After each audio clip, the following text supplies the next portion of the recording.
Hello, everyone, and welcome to the Asset Ambitions podcast. I'm your host, Mathieu Jacques. Today, I am joined by a very special guest. We're going to be talking about Bitcoin. His name is Cory, and on X, his is at the Ruler's Broken. He is also the co-host of the 49th Parallel podcast. We're going to be diving into everything Bitcoin related. We're going to keep it very simple, very easy to understand. I know that not all my viewers out there are interested by the topic, but it's going to be interesting for anyone that's listening. So it's going to be very basic questions, so we're able to deep dive into this amazing asset. I've discovered it in 2024, fell in love with it. I'm on a spiritual journey with the asset, which is definitely a different stage, and we won't go into that.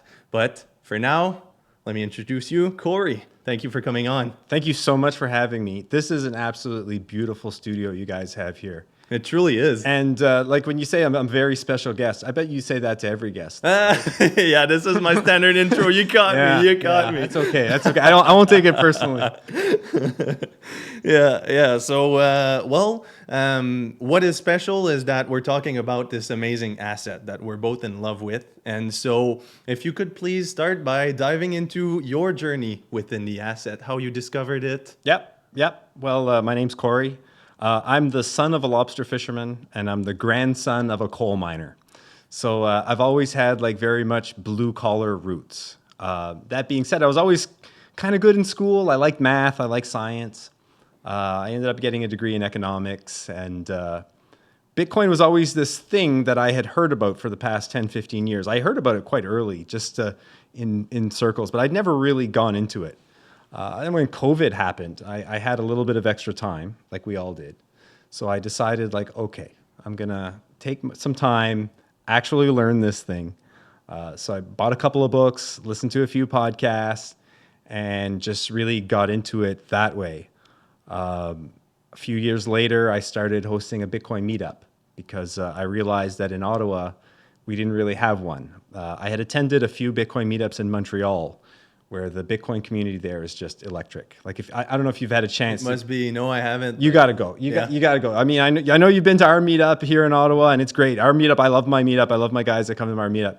But the meetup in Montreal is not just special for Canada; it's special for the world. Like that. Montreal is really one of the meccas of Bitcoin. Okay, so interesting. I would go to those meetups once a month, and I just decided to start one here. Why not? In Ottawa. So we're in the capital. Why exactly. Not? We got to be representing this asset as well, right? And it's good. I just wanted to build community. So for the past 4 years, I've been hosting that. And yeah, like you said, I'm pretty connected in the Bitcoin community, especially in Canada. Friends all over the place.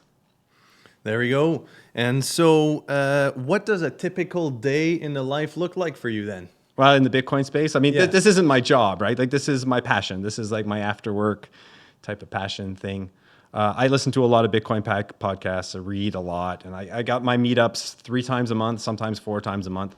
That's it. It's a lot of organization. It's right, a lot for of that? organization. It's a lot of learning, and it's a lot of talking. And I'm at the point now where a lot of my friends now are Bitcoiners. Like it's just I just have a ton of For sure. Bitcoin friends. Start clicking with like-minded people. And Exactly. And we were talking earlier about a typical day in the Bitcoin space. Well, it kind of depends on the price. Like nowadays, the Bitcoin price has been down. It's been flat to down for the past 6 months. So the mood is kind of a little bit bad for some people. But honestly, for guys like me, this is the best time to learn Bitcoin. So guys, if you're curious about Bitcoin and you're hearing this, and hopefully it sparks something in some people to start learning, this is actually the best time to start learning Bitcoin, because a lot of the people who are around for the wrong reasons are not around anymore. When price is down is when you get the real signal, when the real builders are around. That's very true. And also when it's such it's a new asset, right? It's a new technology that just came about, and it's a lot that you need to learn. You don't want to jump into an investment out of fear of missing out. That's the last thing that you want to do, right? You want to make sure that you're well educated on a certain subject before even, putting some of your interest inside of that idea. So like you said, it's a very good time to start getting educated, because there's much less activity out there making people have that fear of missing out. You know what I Exactly. mean? Exactly. And like I 1,000% agree with you. You have to learn investments and you have to learn things where you're going to put your money or your time. And Bitcoin is very different. And it's very complicated. Like somebody said this to me one time, and I thought it was the funniest thing I'd heard about Bitcoin. It's like they said Bitcoin combines everything I don't know about money with everything I don't know about computers. Yeah, there we go. So I think that pretty summed it up pretty well. And so it is a lot. Studying Bitcoin can be overwhelming. Like it is because it's so new and it's so heavy and it's complicated. So because of that, let's try and simplify Simplify. it. And so what I've done is I've picked up a few questions that we'll go through to try and define the asset, try and put the finger on the basics of what it is, and hopefully you viewers out there are able to grasp it. And maybe inspire a couple of people to maybe go to one of my meetups or meet up somewhere else or to learn more. So that's That would be what I would love. absolutely amazing. We like to see like-minded people, and especially in this capital here, we want this energy to be thriving, right? Absolutely. Yeah. So let's move on then to the Bitcoin basics. Let's start simple. Let's work on defining Bitcoin as a whole. Yeah. Well, as mentioned earlier, there's Bitcoin with a capital B and there's Bitcoin with a lowercase b. So I would say for 95% of the people listening to this, of your audience, they're probably more interested in Bitcoin with the lowercase b. That's the asset itself. That's the thing where if you're watching BNN or CNBC and you're watching the price going up and down, that is lowercase b Bitcoin. Now, capital B Bitcoin is the technology itself, right? It's when you hear decentralization and blockchain and you hear, certain things about a relationship with energy, electricity, all that stuff. Bitcoin mining obviously the lowercase b is the reward, but the big B is the process. Yes. It's the technology. And if we can do a parallel for that, like for example, Bitcoin it's a protocol in the end. Those computers are all running a protocol, which is exactly the same code that is doing what is called mining to actually, secure the network, right? So that's the capital B that you're talking about. So for example, for a parallel here, English, the language itself would be the small b, right? And then, but the capital B would be if you're actually studying in the English language, you're actually reading the dictionary, you're making sure that you understand all the definitions of all the words and stuff like that. English, it's a universal protocol that people use and stuff like that. So that would be, Bitcoin, it's a protocol that some people will trade or use as an asset and stuff like that. But then you also have the theory of the language, and you have all these grammar technicalities. The grammar and the punctuation and all that stuff. That's the technology. So that is that's the uppercase Bitcoin, where the thing that you trade goes up and down. The thing that you hold is the asset, and the asset, lowercase Bitcoin, is the token, right? We call it tokenization is something you hear all over the place. Well, lowercase Bitcoin is the token, and it's usually measured in sats, in satoshis, because one Bitcoin is quite expensive. There's only 21 million of them. So if you think of the world, if you take all the population of the world and divide it by 21 million, that's not a whole lot of Bitcoin, like 0.00028, I think, Bitcoin per person if you were to divide it by 8 billion.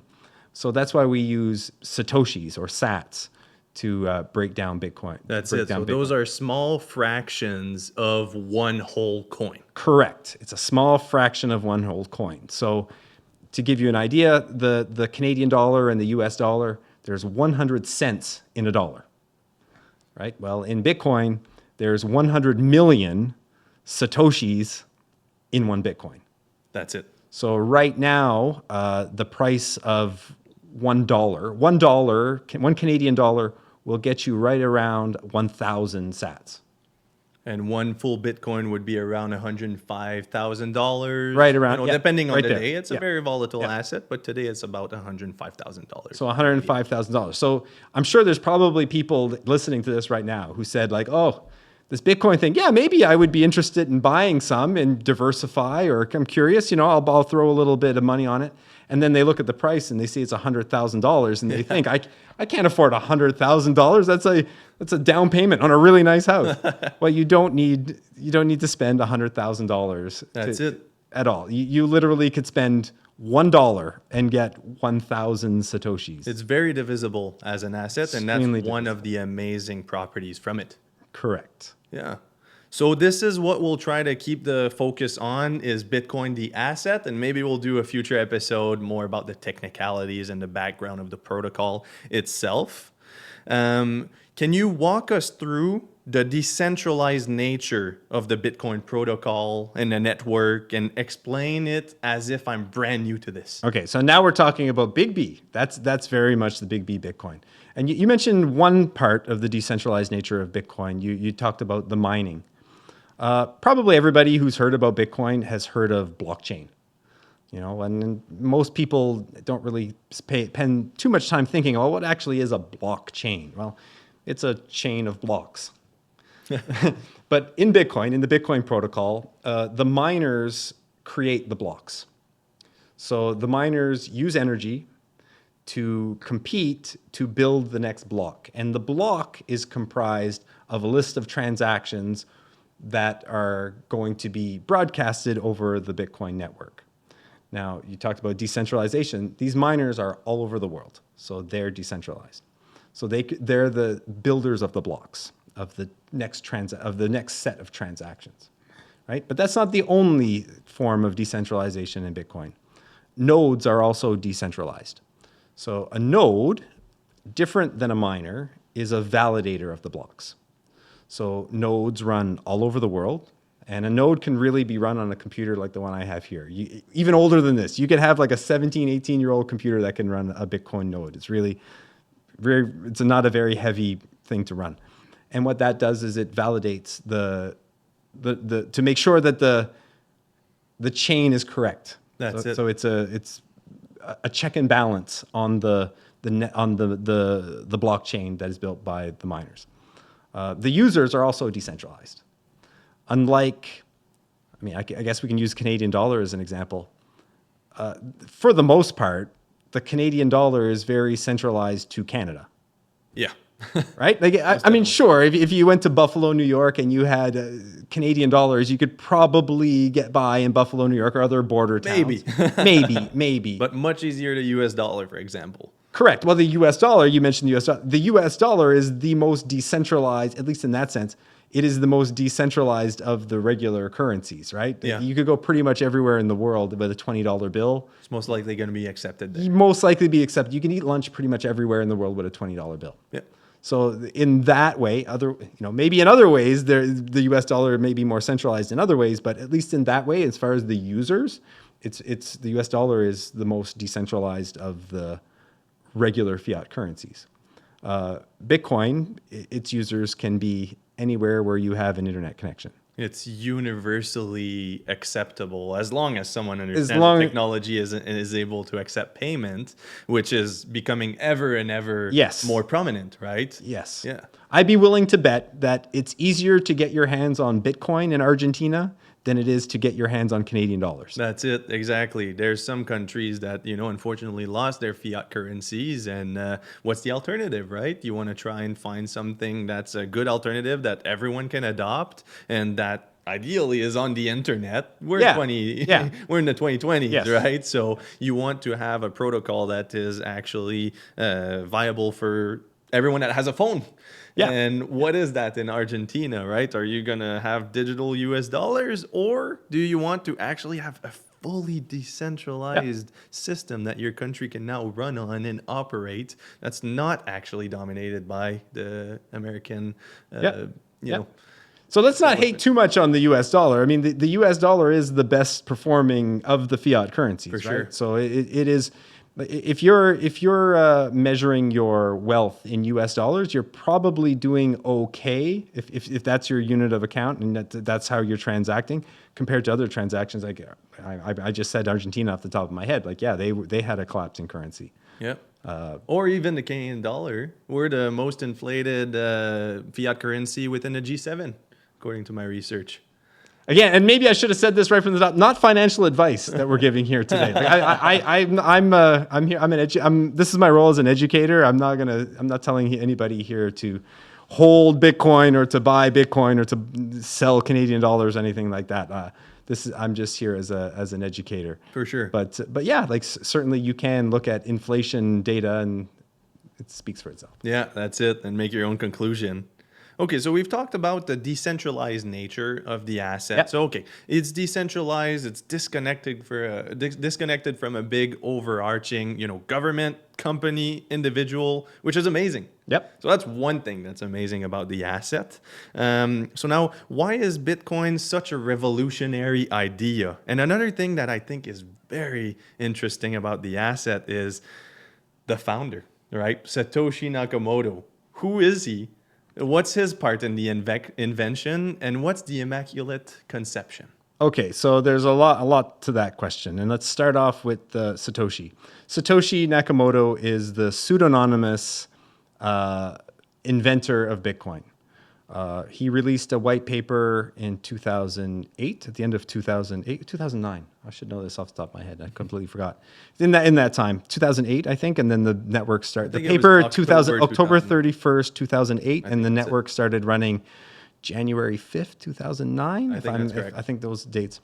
So he started. He had been very active online in cypherpunk communities that were talking about this idea for a while now, about an internet-based currency that was not adherent to any government or any corporation, that would run on its own in some way, some internet-based form of peer-to-peer exchange of value that would be through the internet.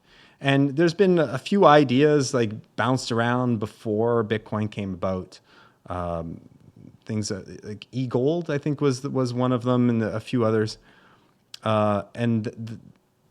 Bitcoin was then released. The white paper was then released out in the wild, and then the network started running. What makes Bitcoin unique? Many things, but there was no pre-mine. So Satoshi himself had to compete for the first coins with every other cryptocurrency, right? And guys, if you really want to bother a guy who really likes Bitcoin, just start calling Bitcoin cryptocurrency all the time. That's one way that you can really get under the skin of a hardened Bitcoiner. That's right. Use the word crypto. With all other cryptos, essentially all others, there was something called a pre-mine, where there was an initial set of coins or things, asset tokens, that were given to the people who invented it, or that's it, the founders, the group, the early investors, right? Early investors, people, you're going to invest in my idea that I have for this digital currency. Well, I'm going to make sure you get the first X bit of them, all those types of things. That did not happen with Bitcoin. Satoshi himself had to mine the first block. So he competed with himself. Obviously, there was nobody else running it at the time, but it didn't take that long for other people to start jumping in on the network and start competing to create the next block. And those are the miners that we were talking about earlier, or the nodes that would verify. Those would be the miners back then. Back then, it would have been the miners, and there would have been very few miners and very few nodes, but there were at least two, right? Satoshi himself had to compete. Once one person entered, he now, assuming they had equal computing power, the new entrant and Satoshi himself had equal odds at hitting the next block. So that's what really makes the immaculate conception from my perspective. That's it. There's no one that has a disproportionate amount of leverage on the protocol, because they all opt into the same protocol. Everyone themselves. competes. So, which is very, very interesting, as that's another part of the decentralized nature, right? It makes it so that no one can actually switch the code in there unless there's a mass consensus of all the computers that are running the protocol. Correct. And so that's what we mean by immaculate conception. Is it was given to the world. There was a flame that actually caught on the day that it was launched, and now we're seeing a bonfire today Yeah. here in 2026. Yep. But it started with a small spark. It started with a small spark, and it still doesn't have a PR firm. There's nobody. Every other company, Bitcoin is not a company. It's a technology. It's a protocol. It's a base layer thing. When you're comparing it to a stock like Microsoft or Apple, well, Microsoft and Apple have a headquarters and different departments that advertising. You got a CEO. A CEO. You got a chairman. Yeah. You got people that are making decisions. Bitcoin doesn't have anything like that. It just has people like you and me, users, admirers, studiers, right? Like I'm educators. Yes. And sure, it has investors as well too. Lowercase Bitcoin certainly has investors, but nobody is a CEO here. Yeah, which is something that makes it just so amazing. It's so amazing. It's a very equal playing field. You know, it's very similar to commodities, right? More similar to commodities, yes. That's It's certainly more similar to a commodity than it would be to a company. Not one of my favorite. My absolute favorite definition of Bitcoin is from my friend Vlad, and he compares Bitcoin to the game of chess. It's like you can ban the game of chess if you want, if you're a government or a company or whatever. You can ban the game of chess, but at the end of the day, anybody can play the game of chess whenever they want, as long as they have like rocks and a flat surface. What's important are the rules, and the rules are in your head. And if everybody knows what the pawns do and what the rooks and the knights and the queen, what all of those pieces do, then anybody can play. Any two people can play this game, right? That's right. And at the same time, just like in Bitcoin, anyone is free to change the rules if they want to. Like anybody listening to this right now, you are free to go into Bitcoin Core, which is, the main protocol of Bitcoin. You can download it yourself, and you can do something that's called a fork, and you can change the rules of Bitcoin if you want. You're free to do it. No one will stop you. Now, if you do that, I guarantee you that none of the people that run nodes are going to validate your thing. Will people follow you if you add? I doubt it. If you add 50 pawns to the board of chess, will people play your game? Will people play your game? Or will Exactly. people play your game with the standard 10 or 12 pawns there is? Exactly. Right. Exactly. So, yeah. It's truly amazing how no one can actually noticeably change the base layer. Well, they can. They absolutely can. They're free to do it whenever they want, however they want.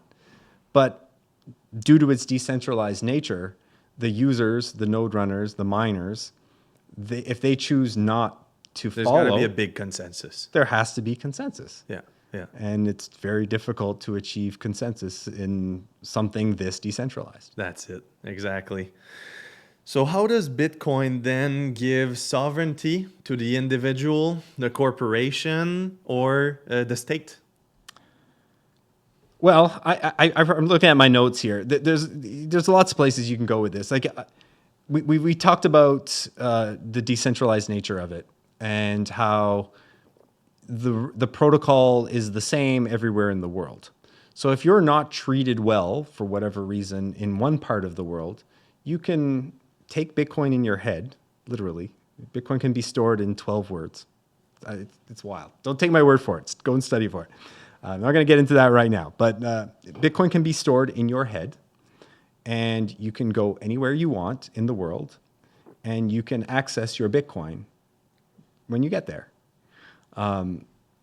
Never in the history of humanity has there ever been an asset like that. Where you could cross borders freely and still have ownership. In your head. Yeah.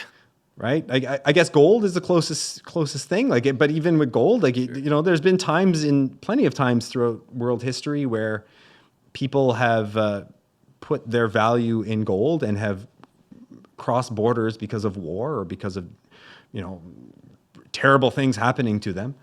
But when you're crossing with gold, that's a pretty dangerous thing to be crossing borders in a war zone with bricks of gold. For sure, for sure. And today, if you're not in a war zone, try to go to the airport, have gold bullions in your bag, try to cross the border. Good luck. Yeah, and it's securing gold is difficult. And up until now, gold was the best thing. That was the best possible thing you could have. Maybe a Picasso painting or something you can roll up and put in your bag, like very valuable art that might be still desirable in this other state, but you're not sure that you'll have the demand to sell it again. So anyways, exactly, it's very hard, and Bitcoin gave us this way to cross borders with your wealth. Yes, something that you can store your wealth in your head that's confiscation resistant. Like it's very difficult for someone to come to your house and steal your Bitcoin.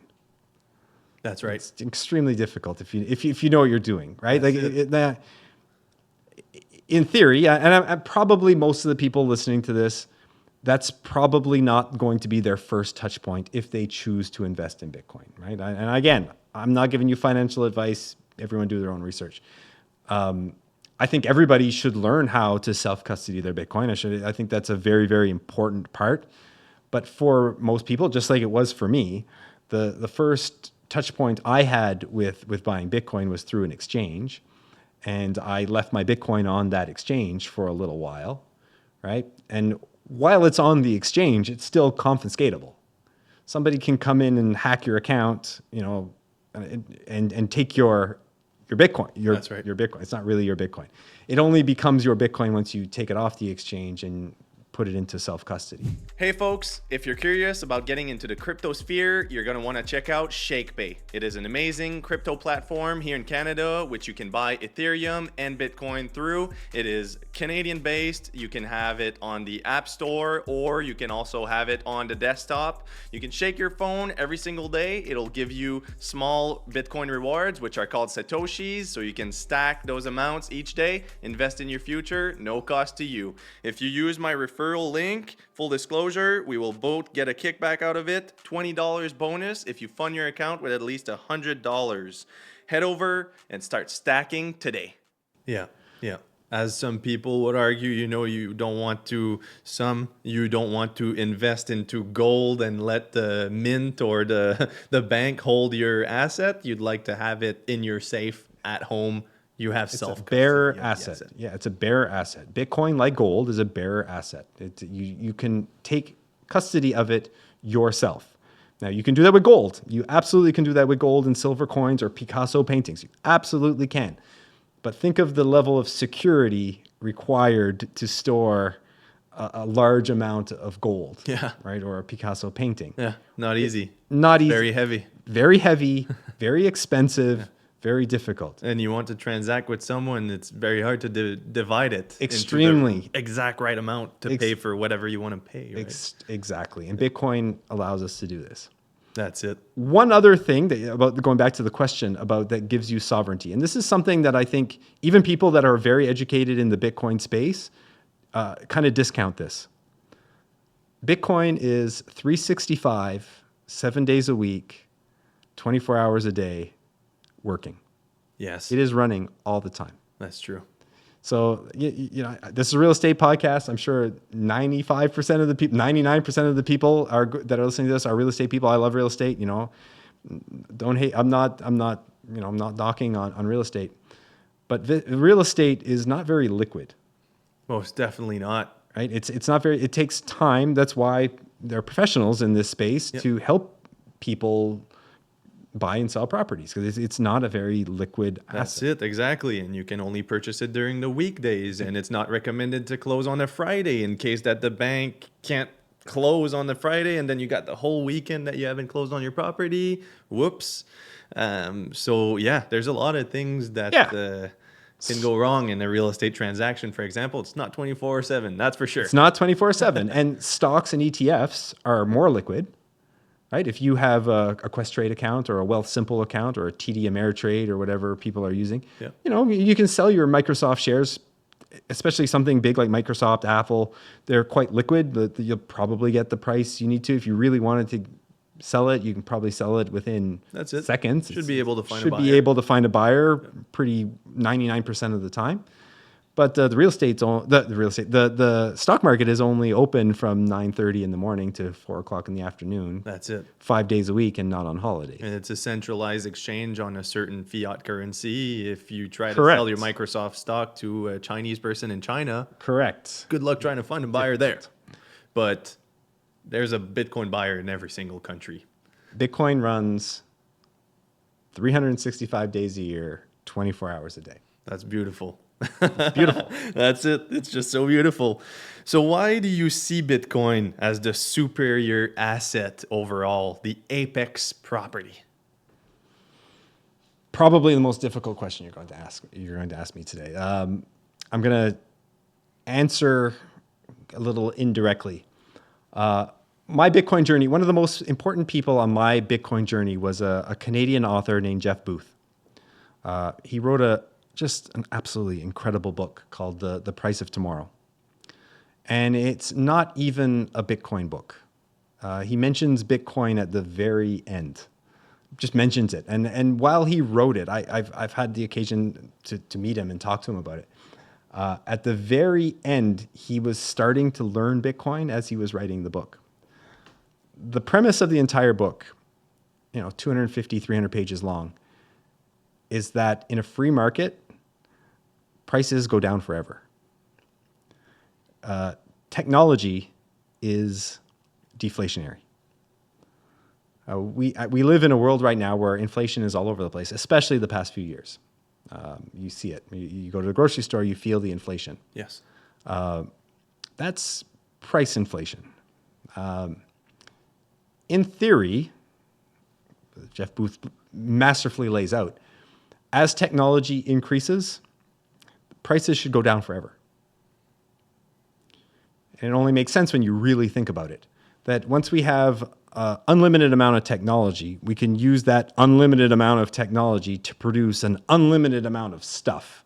And once you have a whole lot of stuff, each individual thing is going to cost less. It should, yeah. It should. Yeah.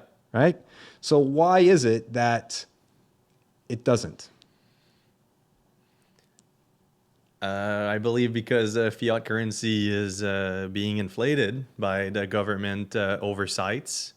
There's also constant demand for the food that we're consuming. Demand for the food, gas for sure, to get the for food sure, here. for sure. And there's also there's a limited amount of sellers. For example, Yeah. red meat, if you want to buy that, there's much less sellers than Yeah. cornstarch, for Yes, example. there are what I mean? supply demand. You're talking. You talked two things. You hit them both.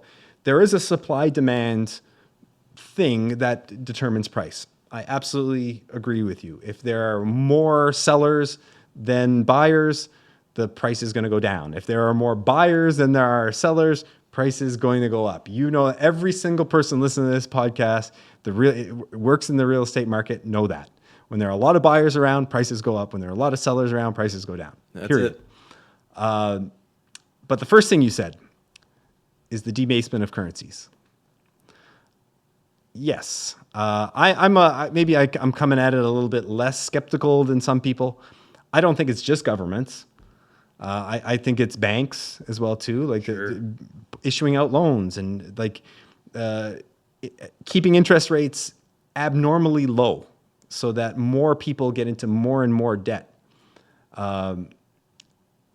Constant increasing the money supply. And I'm not going to sit here and point fingers and say this person's worse than that person. Oh, for this, I'm not a political person. We mentioned about politics at the beginning of the show. I don't think either one of us know much about politics. No, it's not really our thing. That's not the goal of the episode. No, it's not really our thing. It's not something I'm interested in at all. Yeah. But regardless of politics, an increase in money supply will cause inflation. And that's Right. what actually inflation is. It's an increase in the money supply. That's right. Bitcoin, all of this, so it's been 5 minutes. I haven't said anything about Bitcoin. Bitcoin is the ultimate counteract. how can I made the right word. Up until now, gold was the best thing we had to deal with this because gold is impossible to print. Yeah. Technology helps people get gold. We right? got some tools. You We get got more some tools. machinery. We got dynamite to make the holes bigger Yeah. in the ground, find it quicker. Yeah. But you still need to extract that wealth from the ground that was put into there, which needs energy. Requires time. Requires effort. Yes. So it's hard to expand the supply. It's hard to explain the supply. The marginal supply of gold, the next ounce of gold, in theory, should be always harder than the previous one. Yes. It should always be a little bit harder and a little bit harder and a little bit harder to mine gold. That being said, gold is not finite. I promise you, I can't promise, but I'm 99.99999% sure that if the price of gold went to hundreds of millions of dollars an ounce, we would find ways to shoot rockets up in space to mine asteroids. That's it. Yeah. We will always find more gold. We'll be able to find something. We will find ways to drain it out of seawater if the price got to that point. Exactly. And we're talking if there's about demand, the market will find some if supply. price is a certain way, there will always be a way to get that gold. And gold up until now was the best thing. You can't do that with Bitcoin. It's mathematically hard-coded that the supply of Bitcoin is 21 million. It's a fixed It's supply, non-negotiable. Non-negotiable. It's the only thing that has ever been invented where price does not affect supply. So another way of saying that demand does not play into the function of supply. That's crazy when you start listening. Like I know most, look, I know you guys that might have went over everyone's head here, and that's fine. A lot of information to grasp. That went over my head the first 3 or 4 times. Well. I heard it too. No. Look at in the real estate market. If the demand for condos, if the price of condos in Ottawa goes up 50% over a month, well, what's going to happen? Quite a lot of inflation. The price will go up. Price will go up. What will then happen? Well, the buyer pool might dry up. Might. The What if it doesn't? power is not. What if it doesn't? Well, then the supply will diminish because we'll be purchasing it. So there's less, but price is going up. What are developers going to do? Put some more supply on the They're market. going to put some more supply on the market. And if price is millions of dollars, if the average condo in Ottawa is selling for $10 million, Yeah. I promise you that a lot of these companies right now in Ottawa that are building tables or they're building computers, they're going to be like, I got to get into this condo building business because this is good money. So there's an incentive to add supply. There is always an incentive to add supply if demand, and there will always be more supply, but not with Bitcoin. That's right. Because it has a mathematically coded fixed supply. It's truly revolutionary. It is truly revolutionary. So that relationship is and coming back to, we started this question 10 minutes ago. Why is it the superior asset? To me, it's because of that. Because it is the only thing that has ever been created.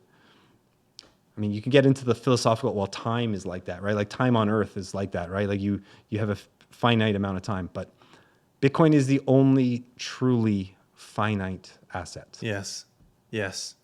And that goes for anything. If you have 1 million computers, you can't add more to the supply. If you are the president of the United States, you can't add more to the supply. If you're the CEO of Apple, you cannot add more to the Bitcoin supply. And if you're my neighbor, you can't add more to the supply. It's just universally fixed at 21 million forever, non-negotiable.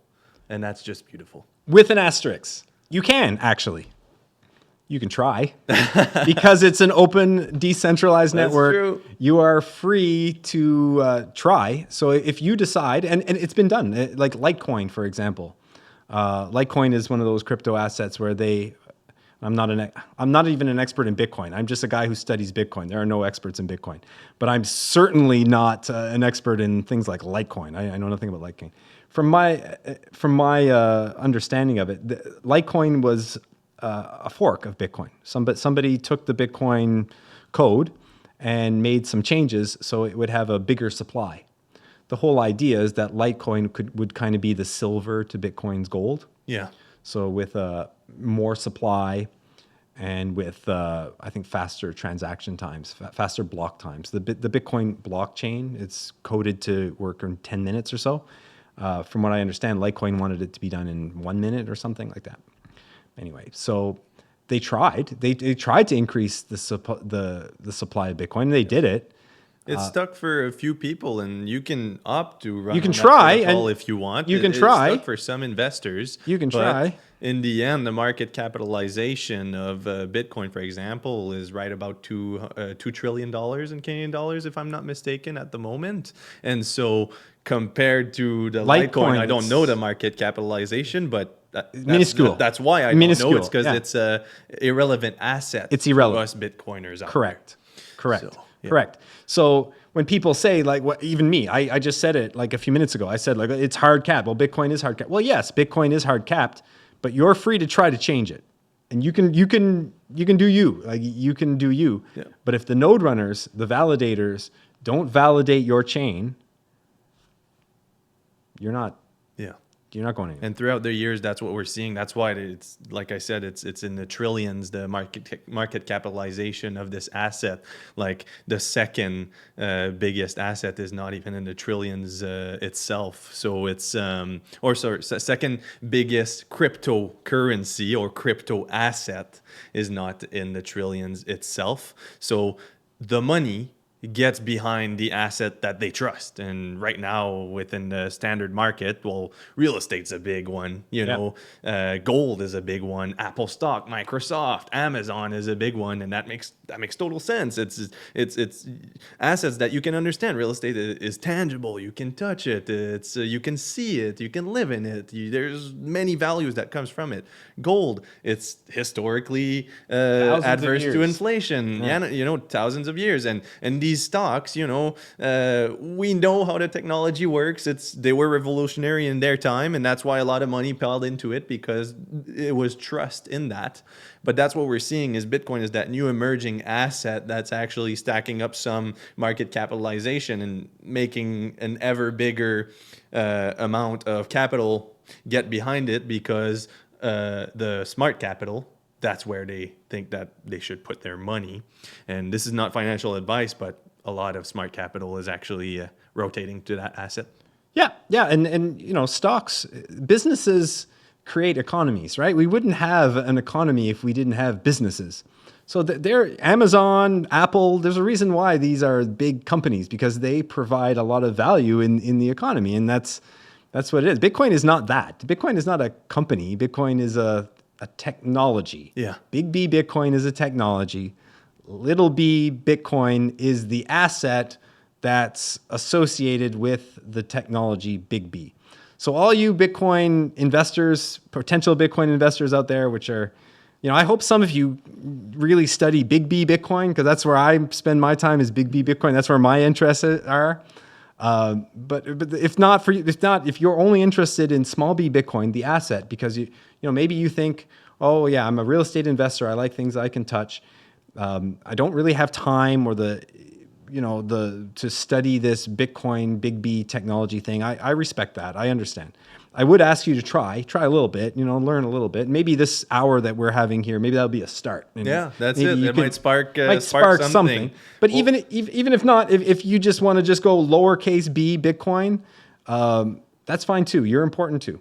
That's it. We'll speed it up a little bit. Yeah. We're both fascinated by this asset, and we're talking a lot and expanding a lot on the questions. I'll skip through a few here. But here's one very interesting one.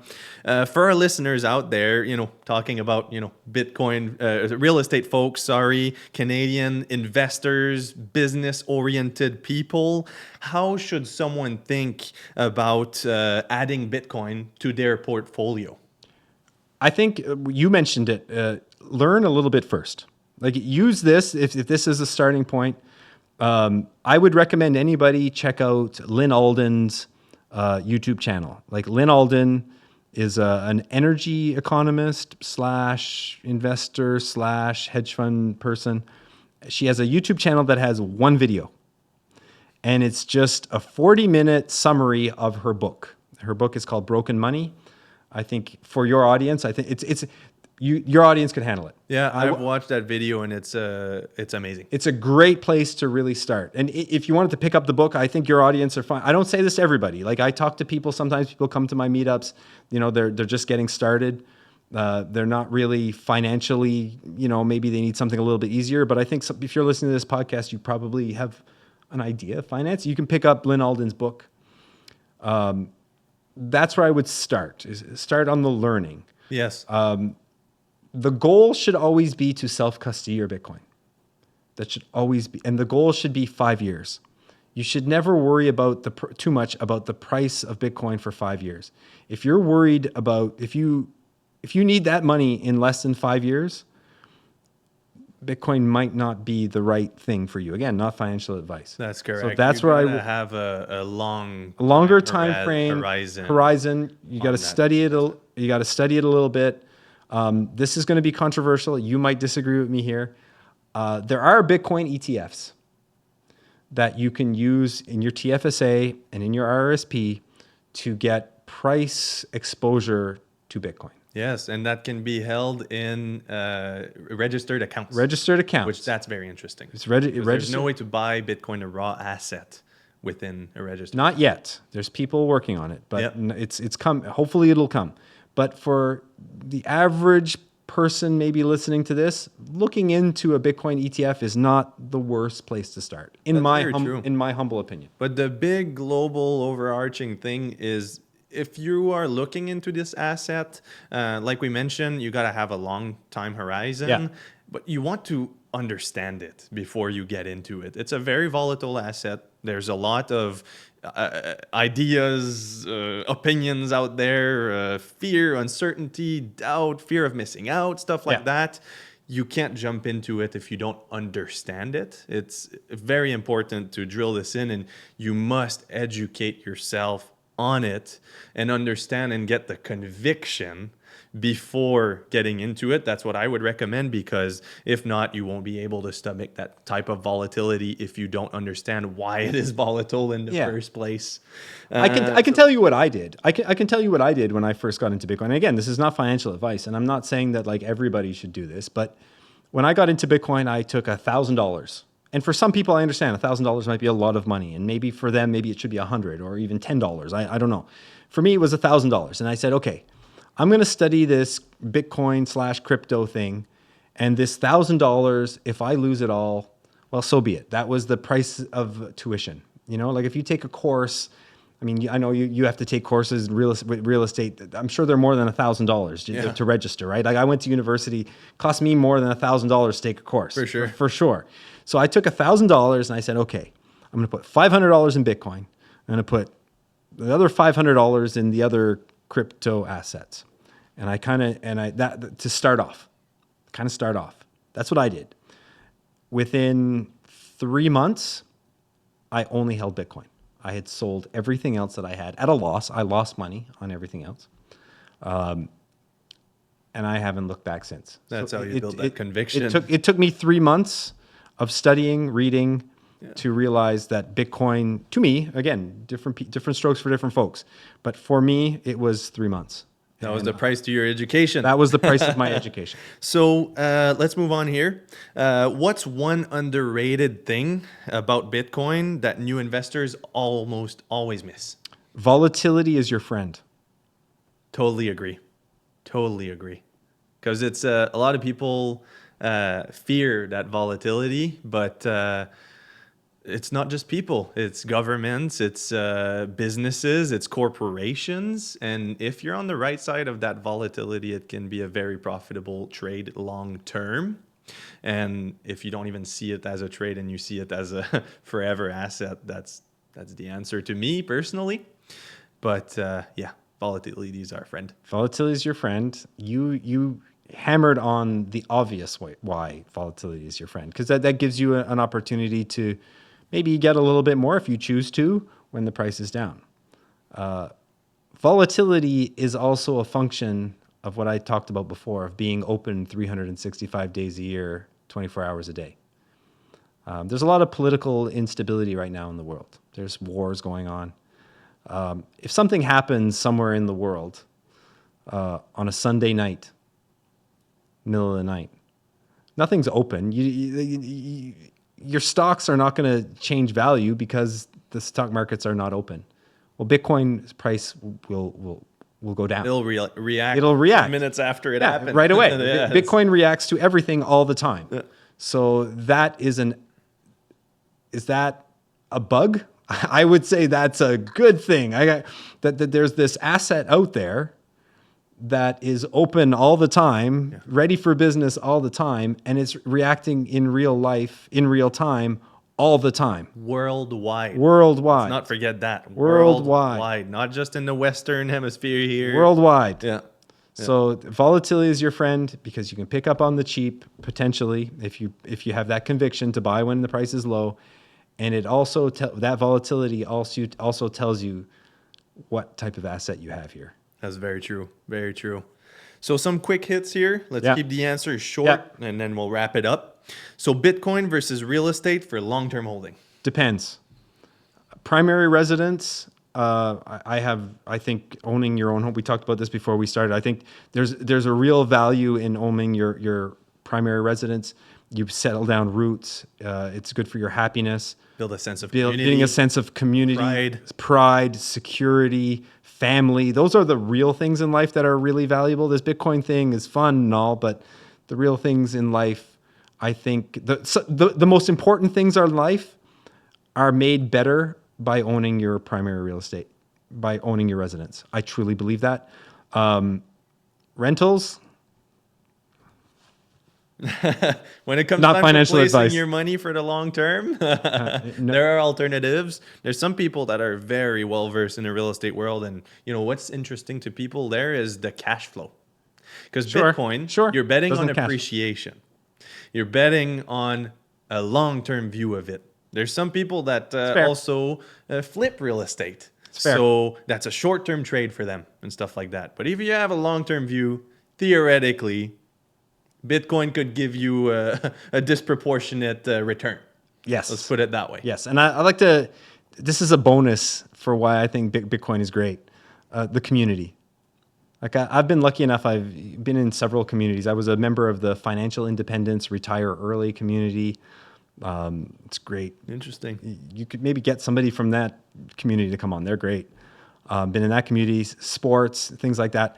I've never been in a community with high integrity people that I'm in Bitcoin. Like I've met some of the best friends I will ever have in my life because of the community here. So Bitcoin or real estate, well, I don't know. I have nothing against real estate agents. You're a cool guy, but community is great in Bitcoin. Yeah, I agree.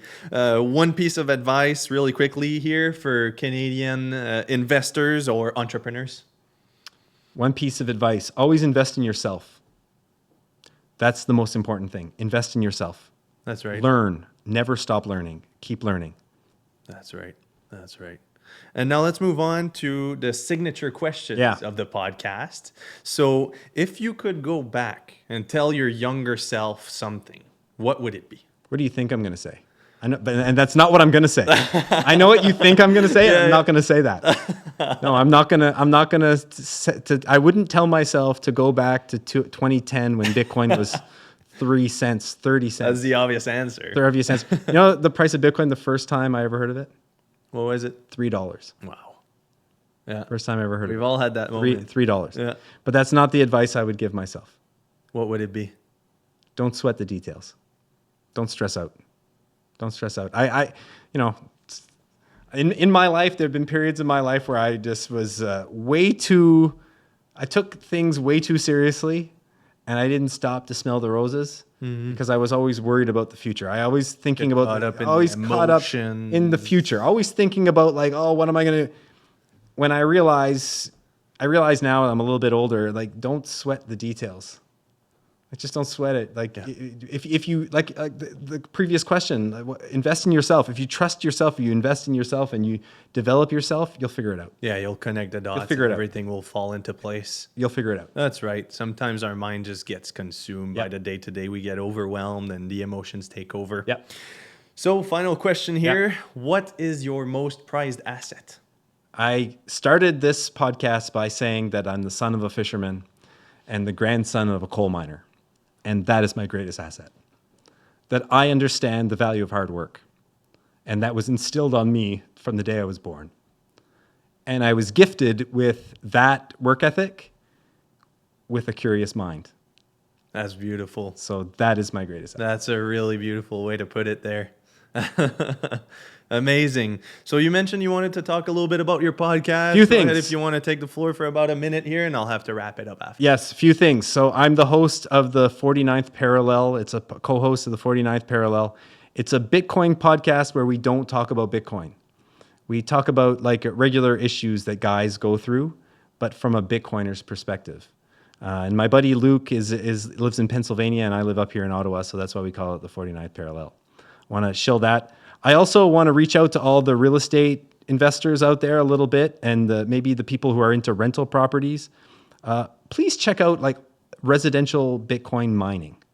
Just check that out as a way of potentially incorporating that into subsidizing your heating costs. And maybe I can come on here the next time and talk about that a little bit more, because I know you know that about me, because that's something we've talked about before. Sure. That's an interest that I have within the Bitcoin community, is residential Bitcoin mining, and how I use that to heat my condo in the winter. And we can most definitely dive into that a little bit further down the line, for sure. I'll have you on again. Yeah, so those are the two things I wanted to chill. Well, amazing. Thank you very much, Cory, for coming on to the Asset Ambitions podcast. That was an amazing conversation. Hopefully for you viewers out there, we were able to simplify Bitcoin. We got a little bit carried away with some questions, didn't cover all of them, but this is great insights for you investors out there. If you have curiosity about the asset, don't hesitate to reach out. I can be reached on all these social platforms. Feel free to give me a call. You got my phone number. It's everywhere. I'm always down to chat about it. I'm fascinated by the asset. So this was an amazing conversation. I'm your host, Mathieu Jacques, and thank you very much for watching the Asset Ambitions podcast.